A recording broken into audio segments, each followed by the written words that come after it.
കണ്ണമ്പ്ര ഗ്രാമപഞ്ചായത്ത് ജനകീയാസൂത്രണ പദ്ധതി 2025-26 വാർഷിക പദ്ധതിയുടെ ഭാഗമായി വികസന സെമിനാർ സംഘടിപ്പിച്ചു. പഞ്ചായത്ത് പ്രസിഡന്റ് എം സുമതി ഉദ്ഘാടനം ചെയ്തു. വിവിധ മേഖലകൾക്ക് അതിൻ്റെതായ പദ്ധതികൾ മാറ്റിവെക്കുകയും ആ ഫണ്ടുകൾ അതിന് മാത്രമായി ഉപയോഗിക്കുകയും ചെയ്യുന്നതിന് ആസൂത്രണ സമിതിയുടെ പ്രധാന പങ്ക് നമുക്ക് കാണാൻ കഴിയുന്നതാണ്. അതുപോലെ തന്നെ നിർവഹണ ഉദ്യോഗസ്ഥരുടെ നല്ല രീതിയിലുള്ള പങ്ക് നമുക്കിതിലേക്ക് നിർവഹിക്കുന്നുണ്ട്.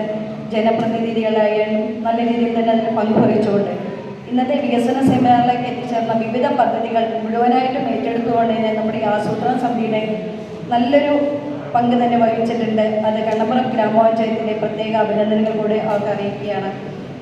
നല്ല ഉപപദ്ധതികൾക്ക് വേണ്ടിയുള്ള പദ്ധതികൾ നമ്മൾ ഏറ്റെടുക്കുന്നതിൻ്റെ ആ ഒരു മൂല്യം കണക്കിലെടുത്തുകൊണ്ട് തന്നെയാണ് ഈ ധനകാര്യ കമ്മീഷൻ ഗ്രാൻഡിൻ്റെ പദ്ധതികൾക്ക് നമ്മൾ രൂപം കൊടുത്തു വന്നിരിക്കുന്നത്.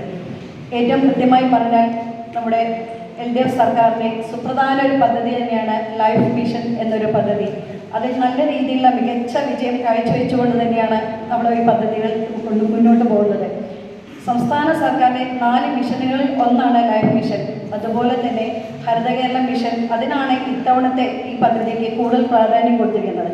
ഹരിത കേരളം മിഷനോടനുബന്ധിച്ച് നടക്കുമ്പോൾ മാലിന്യമുക്തമായ ഒരു കേരളം സൃഷ്ടിക്കുന്നതിന് വേണ്ടി എല്ലാ തദ്ദേശ സ്വയംഭരണ സ്ഥാപനങ്ങളും തനതായ പദ്ധതികൾ ഏറ്റെടുക്കുകയും അതിൻ്റെ പ്രവർത്തനങ്ങൾ നല്ല രീതിയിൽ നടത്തുന്നതിന് വേണ്ടിയുള്ള എല്ലാ മേഖലകളിലെയും സ്പർശിച്ചുകൊണ്ട് അതാത് പ്രദേശങ്ങളിലുള്ള മാലിന്യങ്ങളെ പൂർണ്ണമായും നീക്കം ചെയ്യുകയും അതുപോലെ തന്നെ ഓരോ പഞ്ചായത്തും മാലിന്യമുക്തമായ പഞ്ചായത്താക്കി മാറ്റുന്ന എല്ലാ പ്രവൃത്തികൾ കൂടെ ഏറ്റെടുത്തുകൊണ്ട് തന്നെ നല്ല രീതിയിൽ തന്നെ മുന്നോട്ട് പോകുന്ന പ്രവൃത്തികൾ നമ്മൾ ഏറ്റെടുക്കേണ്ടതായിട്ടുണ്ട്. വിവിധ പദ്ധതികൾ നമ്മൾ ഏറ്റെടുത്ത് കഴിഞ്ഞിരിക്കുകയാണ്. വൈസ് പ്രസിഡന്റ് KR മുരളി അധ്യക്ഷത വഹിച്ചു.